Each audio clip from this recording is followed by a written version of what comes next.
네, 오늘 더 인터뷰에서 문을 열어주실 분 개혁신당의 이준석 대표입니다. 어제 정부의 부동산 대책 발표되자 이재명 정부가 문재인 정부의 2.0을 선언하는 것이라고 비판했는데요. 정치 현안과 함께 물어보겠습니다. 스튜디오에 나와 계십니다. 어서 오십시오. 네, 안녕하십니까? 네, 이준석 대표님, 어제 이재명 정부의 세 번째 부동산 정책이 발표됐습니다. 총평을 해주시면요. 이제는 패턴화가 된 것 같아요. 보수 정권이 들어서면은 집값이 공급을 통해서 안정화가 좀 되고, 그리고 민주당 계열의 정당이 들어서게 되면은 결국에는 그 수요 억제책을 하다가 폭등세가 일어난다. 그리고 거기다 계속 이제 언발의 오줌 누기처럼 자꾸 뭐 짤막짤막한 대책들 투입하다가 사태를 더 가속화시키는 경향이 있다. 이게 지금 패턴화되는 이유가 부동산에 자꾸 이념적 그런 성향을 가미시켜서 정책을 펴기 시작하니까 매번 이렇게 되는 거고, 시장도 이제 아는 거죠. 민주당이 결국에는 공급보다는 수요를 억제해가지고 이 판을 해결하려고 하기 때문에 시장도 예측해서 반응하는 것이다. 이렇게 볼 수 있을 것 같습니다. 부동산 정책에 이념 성향이 들어있다는 뜻은 뭡니까? 지금 결국에는 뭐 아까 앵커께서 소개해 주신 말씀처럼 공급 위주의 정책을 이야기하면은 뭐 가진 자, 아니면 뭐 투기꾼, 이런 사람들 대변한다는 정치적 주장이 가미되는 거죠. 근데 우리가 문재인 정부를, 아까도 제가 뭐 문재인 2.0이라는 얘기를 제가 페이스북에 쓰기도 했지만은, 문재인 정부의 부동산 정책을 부정적으로 묘사하는 중에 이유 중 하나는요, 집값이 올라서 좋아진 거는 소위 말하는 그 자산가들이겠죠. 하지만 정치인들이 그것을 부정적으로 기억하는 이유는 결국 가장 큰 타격을 받은 것은 전월세 수요자 중심의 서민들이었기 때문이다. 그러니까 이 상황에서 서민들을 위한 생각을 하는 것은 오히려 문재인 정부 2.0이 되는 걸 경계하는 사람들일 것이다. 이렇게 생각합니다. 이번 대책이 이 청년과 서민의 주거 사다리를 치운 것이다라고 이제 야당에서는 비판하고 있거든요. 동의하세요? 그러니까 이게 다주택자에 대한 관점 같은 경우도 계속 엇갈리는 거거든요. 정치적 이념에 따라 가지고 어떤 분들은 다주택자들이 다주택을 보유하기 때문에 집값이 오른 것이다. 이렇게 얘기하고요. 또 어떤 사람들은 다주택자들이 결국에는 그 잉여주택을 전월세 시장에 투입하기 때문에 전월세 시장에 주택 공급이 이루어지는 것이다. 이 두 가지 다 얘기하는 거거든요. 정답은 그 둘 사이 어딘가 있겠죠. 그런데 적어도 다주택을 못하게 한다는 거는 기술적으로 전월세 공급 자체를 없애겠다는 것과 마찬가지입니다. 아니, 솔직히 다주택자가 남는 주택이 있어야 공급을 하는 건데 자꾸 그게 아니라고 부정하면은 그럼 무엇이 임대주택을 공급하게 되느냐? 공공 일부밖에 안 남는 거거든요. 그럼 공공 임대주택 공급만으로 대한민국의 집 없는 분들의 주거 수요를 해결할 수 있느냐?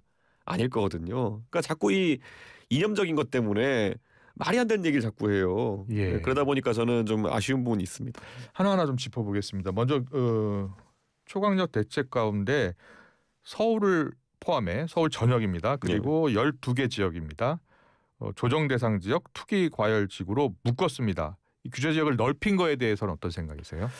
뭐 이를 통해 가지고 풍선 효과까지 차단하겠다 이런 생각인 것 같은데, 사실 수원에서 보면은 수원의 일부 지역보다는 예를 들어 제가 국회의원을 하고 있는 동탄 지역이 오히려 집값이 높은 지역도 있는데 동탄은 싹 빠졌더라고요. 이번에 동탄이 빠졌군요. 그래서 이미 동탄에서는 저한테 연락이 많이 옵니다. 어떻게 뭐라고 연락 옵니까? 이재명 정부가 속된 말로 의원님이 씹을 거가 두려워가지고 뺀 거 아니냐.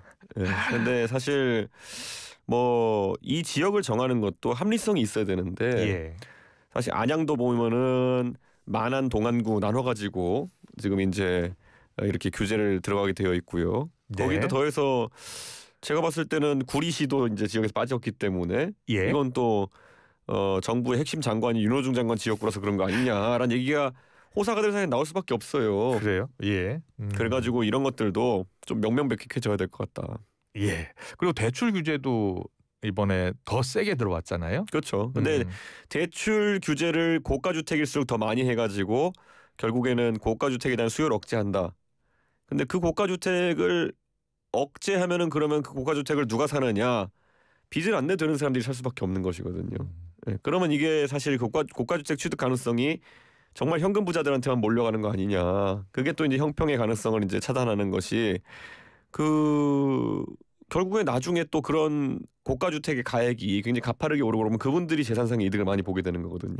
저는 그러니까 그 기회라는 것도 일부에게만 몰아주고 있는 상황이다. 저는 이렇게 보는 거죠. 저는 반농담적으로 이렇게 말씀드리고 싶은 게 최근에 뭐 신혼부부 중에 제가 아는 부부 중에 하나가 공개된 재산으로는 390만 원을 가지고 있는 그 분이 있더라고요. 예. 네, 근데 그분은 앞으로 주택을 어떻게 마련하실지 궁금해집니다. 예. 그렇다면 대출을 좀 더 풀어야 된다. 청년이나 서민들에게는 대출을 좀 더 넓게 크게 해줘야 한다 이렇게 생각하시는 거예요?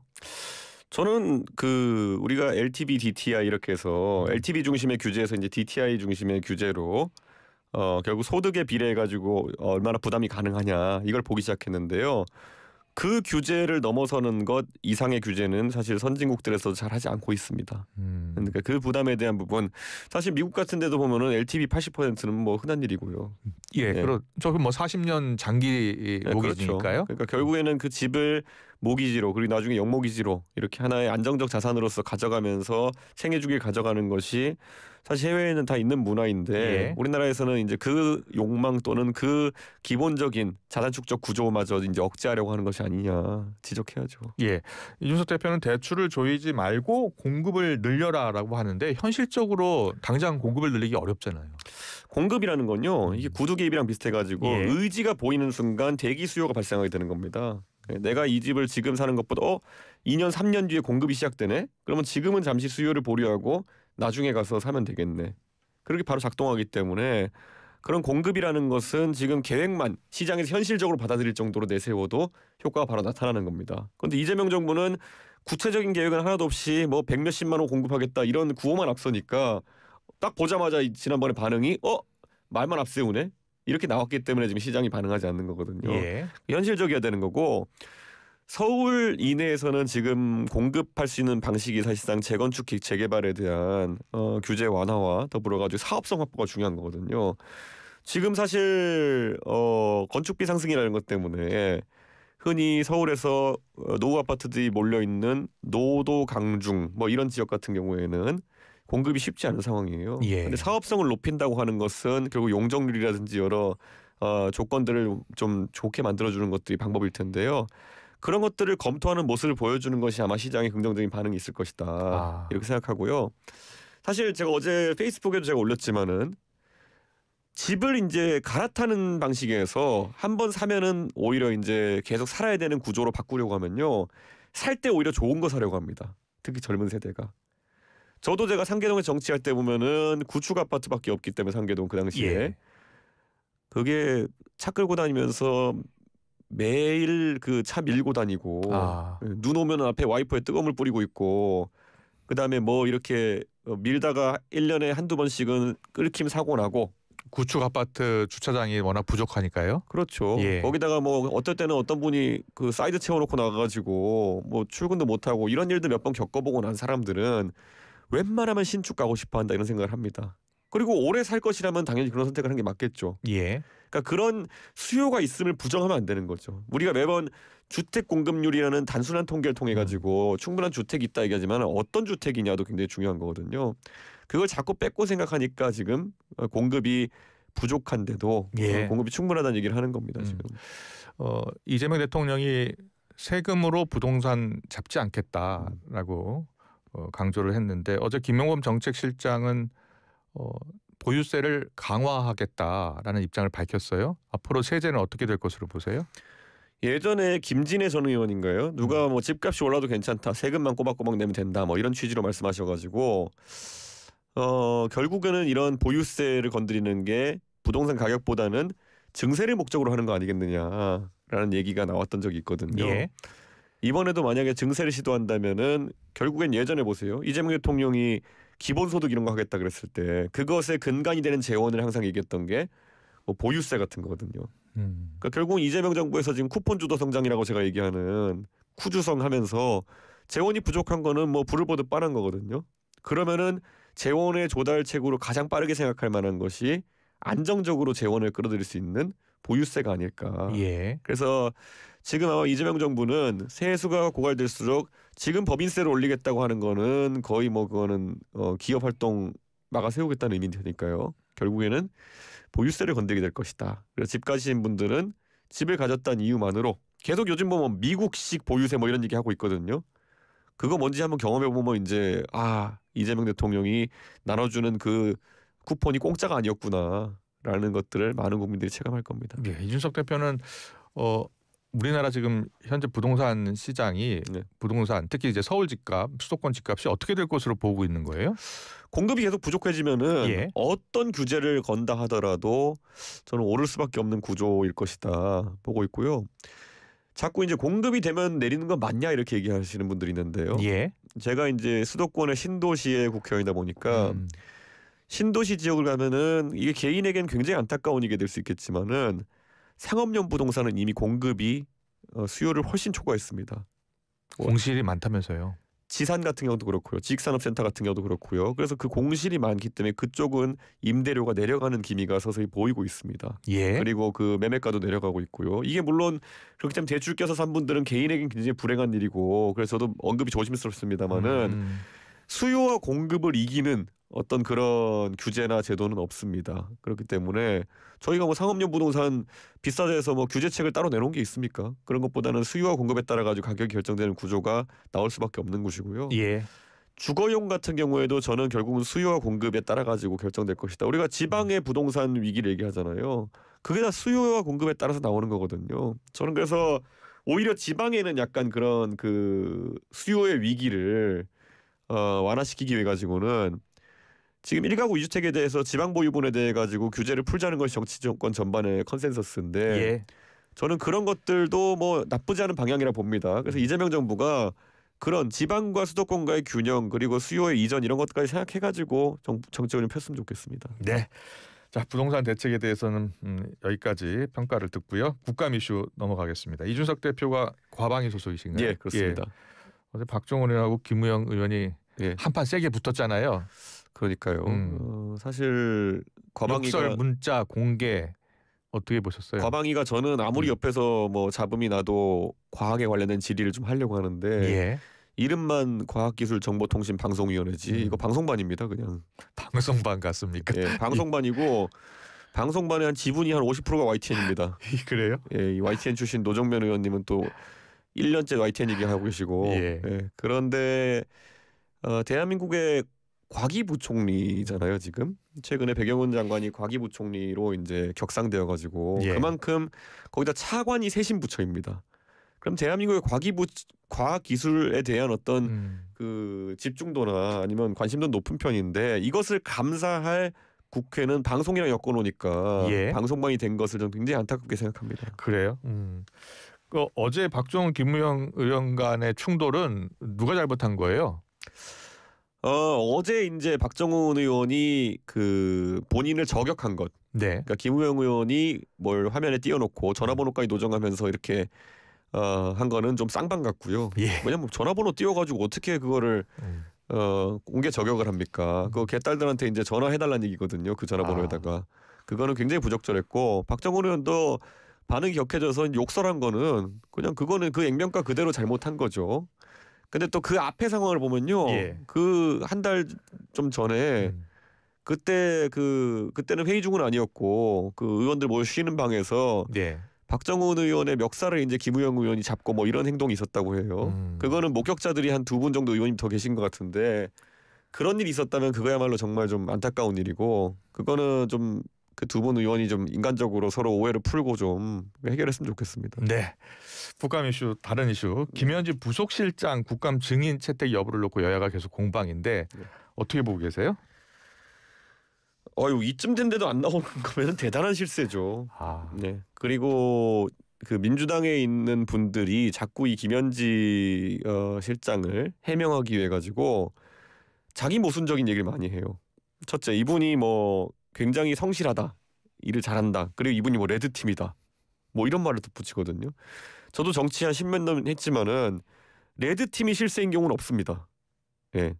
레드팀은 보통 비주류적인 성향과 더불어 가지고 거의 뭐 한직으로 이제 돌거나 이러거든요. 예. 예를 들어 김종인 위원장 같은 분들 항상 쓴소리 많이 하시고 유인태 수석 같은 분들 쓴소리 많이 하시고 이분들이 정말 훌륭한 그런 정치 선배지만은 주주가 되시긴 힘들거든요. 예. 그런데 레드팀이면서 실세다? 뭐 이런 거에 가까운 사람 제가 기억나는 사람은 김건희 여사 정도 기억납니다. 레드팀이 아니라 이거는 비토 세력이죠. 예. 대통령이 뭘 해도 야 너 이거 하면 안 돼. 이렇게 막아 세울 수 있는 거는 그냥 비토 거부권자. 네, 거부권 세력인 것이죠. 그러니까 김현지 실장이라든지 김현지 여사랄지 이제 모르겠지만은 예. 김현지 실장이 만약에 레드팀의 역할을 하면서 실제로 그 결과를 반영시키는 그런 일을 잘하는 사람이라면은 거부권자죠.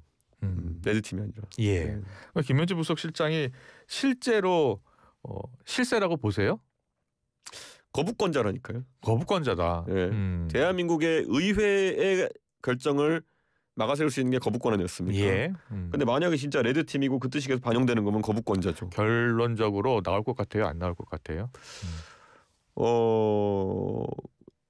똑같이 비교해 보면요. 예. 그 김건희 여사가 특검을 안 받기 위해 가지고 대통령이 모든 정치적 자산을 탕진한 거 아닙니까?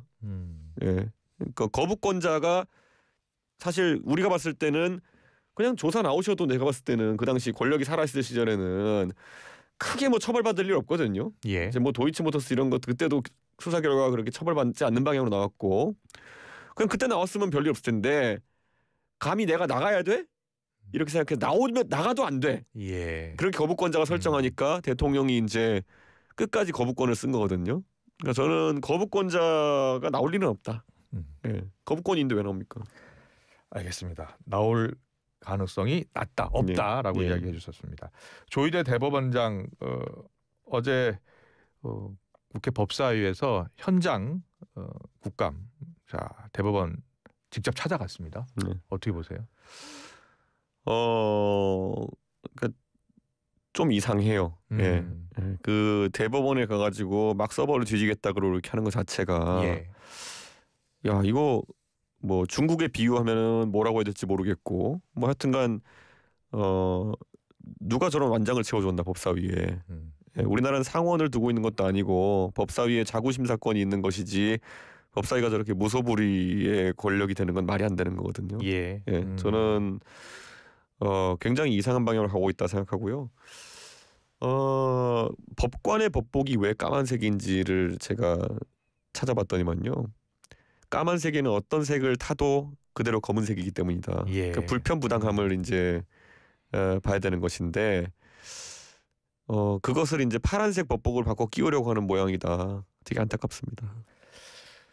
백혜령 경정 이야기해 보겠습니다. 네. 백혜령 경정이 이제 마약수사 외압 의혹 관련 수사팀에 파견이 됐습니다. 한 달 동안 파견이 됐는데 파견 첫날 연차 휴가를 냈어요. 임은정 검사장과의 갈등이 있는 것 같습니다. 어떻게 보고 계십니까? 그러니까 백혜령 경정 본인이 어떤 억울한 일을 당했는지는 별개로 예. 예, 지금 성숙한 공무원의 모습은 아닌 것 같습니다. 예, 우선 대통령께서 사실 상당한 위험 부담을 감수하고 본인에게 신뢰를 보낸 것인데 예. 지금 이제 시작도 하기 전에 항명파동인 거거든요. 예, 이건 좀 문제가 있고 제가 아마 정치권에서 예전에 박정훈 대령에 대해 가지고 윤석열 대통령 공격할 때 예. 가장 먼저 저는 박정훈 대령 쪽에 신뢰를 보낸 인사 중에 하나일 텐데요. 박정훈 대령은 제가 뭐 보면 약간 달랐던 것이 본인이 억울한 일을 당했다 생각했을 때 그때 항상 왜 그러냐라고 주변에서 물어보면은 최수근 상병이 올바른 수사를 받도록 하기 위해 가지고 한다 예. 이렇게 얘기했어요. 근데 거기서 지금 백혜령 경정은 말이 조금 다르신 게 뭐냐면요. 그 박정훈 대령과 나한테 맡겨주면 뭐 몇 개월 만에 끝낼 수 있다 뭐 이런 거잖아요. 예. 박정훈 대령은 그런 자세는 아니었습니다. 예. 하지만 본인은 정말 그 젊은 안타깝게 사망한 병사의 억울함 풀어주고 싶은 그 마음 하나뿐이다. 그거 이상의 메시지를 내지 않고 절제된 메시지를 냈거든요. 예. 그래서 그때 많은 사람들이 이건 진심이다 느꼈던 건데요. 백혜령 경정은 성과를 내고 싶어하고 본인이 그걸 독차지하고 싶어하는 모습 이런 것들이 이제 노정된 거 아니겠습니까? 그래서 오히려 백혜령 경정이 본인이 진짜 수사하고 싶은 억울한 일이 있다 그러면은 조금은 메시지가 좀 달라져야 되지 않을까 그런 생각을 합니다. 네, 알겠습니다. 네. 오늘 이슈 인터뷰 여기까지 듣겠습니다. 개혁신당 이준석 대표와 함께했습니다. 잘 들었습니다. 예, 감사합니다.